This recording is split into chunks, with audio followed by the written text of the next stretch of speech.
कल एक प्रसंग चल रहा था कथा में, भगवान देवादिदेव महादेव भगवान शंकर कामाख्या पीठ पर जहां जहां पर मां आद्य शक्ति सती के शरीर के टुकड़े हुए हैं, जहां जहां शक्ति पीठ बनी है, उन शक्ति पीठों पर शिवजी भ्रमण करते करते सती सती सती जय माता दी, जय माता दी, बोलो बोलो जय माता। शिव सती सती कह रहे थे और हम जय माता दी कहें, क्योंकि हम मां कह सकते, सती क्यों? कामाख्या पीठ पर देवी भागवत कहती है, मां कामाख्या के उस शक्ति पीठ पर शंकर जी बैठकर उनके शरीर से एक दिव्य ज्योति निकलकर मां कामाख्या की उस पीठ से भी एक ज्योति निकलती है जो शिव ज्योति से मिलती है। शिव बैठे बाबा, कोई तुमसे पूछे कि सबसे पहली नवरात्रि कहां से प्रारंभ हुई, कौन ने करी, जवाब देना कि मेरे देव अधिदेव महादेव ने मां सती की याद में नवरात्रे 9 दिन कामाख्या पीठ पर बैठकर मां आद्य शक्ति की आराधना करी है, साधना करी, सती का स्मरण किया, सती का स्मरण। और कौन है जिसने सती माता का स्मरण नहीं करा? ये जितनी शक्ति पीठ है, माता सती का ही तो स्थान है। कौन है मां जगत जननी का जिसने भजन नहीं करा, मां दुर्गा का स्मरण नहीं करा, मां आद्य शक्ति अंबा का स्मरण नहीं करा?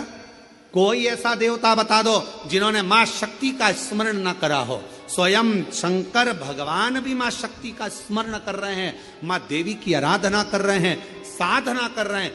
क्यों?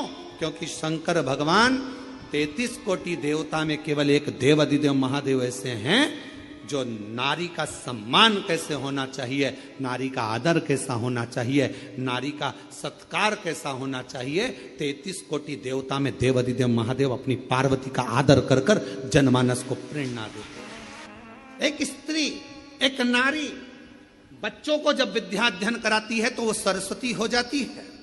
एक नारी जब पति कर्जे में लदालूम हो जाता है, उसके पास कुछ नहीं रहता, एक पत्नी अपने मायके के भी जेवर उतार कर लाकर देती है कि कर्जा चुका देना, तब वो नारी महालक्ष्मी बन जाती है।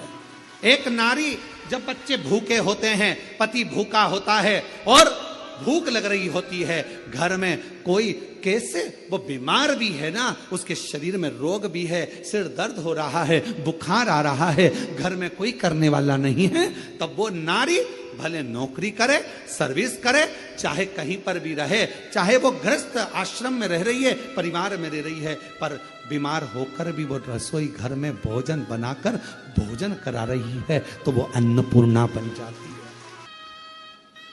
बच्चों को पढ़ा रही है, सरस्वती बन गई। पति का कर्जा उतारने के लिए उसको दुखी ना देखते हुए उसने अपना गले के रकम, कान के बुंदे, हाथ की अंगूठी, कड़े तक दे दिए, वो लक्ष्मी बन गई।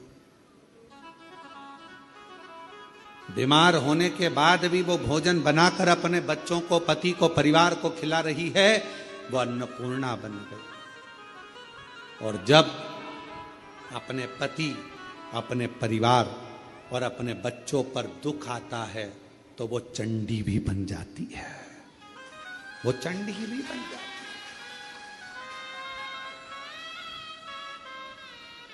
अब एक स्त्री, एक नारी तुम्हारे लिए इतना इतना कर रही है और संसार के लोग सोचे कि ये तो हमारे पांव की धूल है, तो वो नारी पांव की धूल नहीं है, वो स्त्री पांव की धूल नहीं है। ये शंकर जी समझा रहे हैं। अपनी धर्म पत्नी सती प्राण त्याग कर चली गई है, शरीर के टुकड़े हो गए हैं। कामाख्या पीठ पर मेरे शंकर भगवान उस सती माता के, मां जगत जननी के उस शक्ति पीठ पर, कामाख्या पीठ पर नवरात्रे तक, माने 9 दिन तक भगवान शंकर ने मां सती का स्मरण किया है, ज्योति से ज्योति को मिलाया,